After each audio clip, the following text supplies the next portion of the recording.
एक बार एक जंगल के निकट दो राजाओं के बीच घोर युद्ध हुआ। एक जीता दूसरा हारा। सेनाएं अपने नगरों को लौट गई। बस सेना का एक ढोल पीछे रह गया। उस ढोल को बजाकर सेना के साथ गए भाट व चारण रात को वीरता की कहानियां सुनाते थे। युद्ध के बाद एक दिन आंधी आई। आंधी के जोर में वह ढोल लुढ़कता पुढ़कता एक सूखे पेड़ के पास जाकर टिक गया। उस पेड़ की सूखी टहनियां ढोल से इस तरह से सट गई थी कि तेज हवा चलते ही ढोल पर टकरा जाती थी और ढमाढम की गुंजायमान आवाज होती। एक सियार उस क्षेत्र में घूमता था। उसने ढोल की आवाज सुनी। वह बड़ा भयभीत हुआ। ऐसी अजीब आवाज बोलते पहले उसने किसी जानवर को नहीं सुना था। वह सोचने लगा कि यह कैसा जानवर है जो ऐसी जोरदार बोली बोलता है, धमाधम। सियार छिपकर ढोल को देखता रहता, यह जानने के लिए कि यह जीव उड़ने वाला है या चार टांगों पर दौड़ने वाला। एक दिन सियार झाड़ी के पीछे छुपकर ढोल पर नजर रखे था। तभी पेड़ से नीचे उतरती हुई एक गिलहरी कूदकर ढोल पर उतरी। हल्की सी ढम की आवाज भी हुई। गिलहरी ढोल पर बैठी दाना कुतरती रही। सियार बड़बड़ाया, ओह! तो यह कोई हिंसक जीव नहीं है। मुझे भी डरना नहीं चाहिए। सियार फूंक फूंक कर कदम रखता ढोल के निकट गया। उसे सूंघा। ढोल का उसे न कहीं सिर नजर आया और न पैर। तभी हवा के झोंके से टहनियां ढोल से टकराईं। ढम की आवाज हुई और सियार उछलकर पीछे जा गिरा।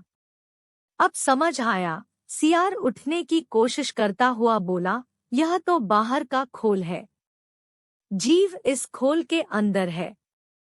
आवाज बता रही है कि जो कोई जीव इस खोल के भीतर रहता है वह मोटा ताजा होना चाहिए, चर्बी से भरा शरीर। तभी ये ढमढम की जोरदार बोली बोलता है। अपनी मांद में घुसते ही सियार बोला, ओ सियारी, दावत खाने के लिए तैयार हो जा। एक मोटे ताजे शिकार का पता लगाकर आया हूँ। सियारी पूछने लगी, तुम उसे मारकर क्यों नहीं लाए?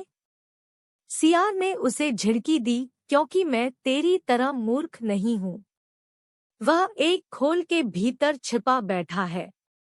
खोल ऐसा है कि उसमें दो तरफ सूखी चमड़ी के दरवाजे हैं। मैं एक तरफ से हाथ डाल उसे पकड़ने की कोशिश करता तो वह दूसरे दरवाजे से न भाग जाता। चांद निकलने पर दोनों ढोल की ओर गए। जब वे निकट पहुंच ही रहे थे कि फिर हवा से टहनियां ढोल पर टकराईं और ढमढम की आवाज निकली। सियार सियारी के कान में बोला, सुनी उसकी आवाज? जरा सोच, जिसकी आवाज ऐसी गहरी है वह खुद कितना मोटा ताजा होगा।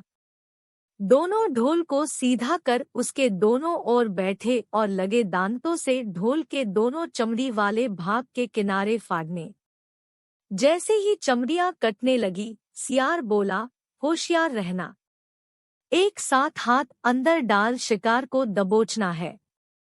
दोनों ने हूं की आवाज के साथ हाथ ढोल के भीतर डाले और अंदर टटोलने लगे। अंदर कुछ नहीं था। एक दूसरे के हाथ ही पकड़ में आए। दोनों चिल्लाए, हैं। यहाँ तो कुछ नहीं है, और वे माथा पीट कर रह गए। सीख, बड़ी बड़ी शेखी मारने वाले लोग भी ढोल की तरह ही अंदर से खोखले होते हैं।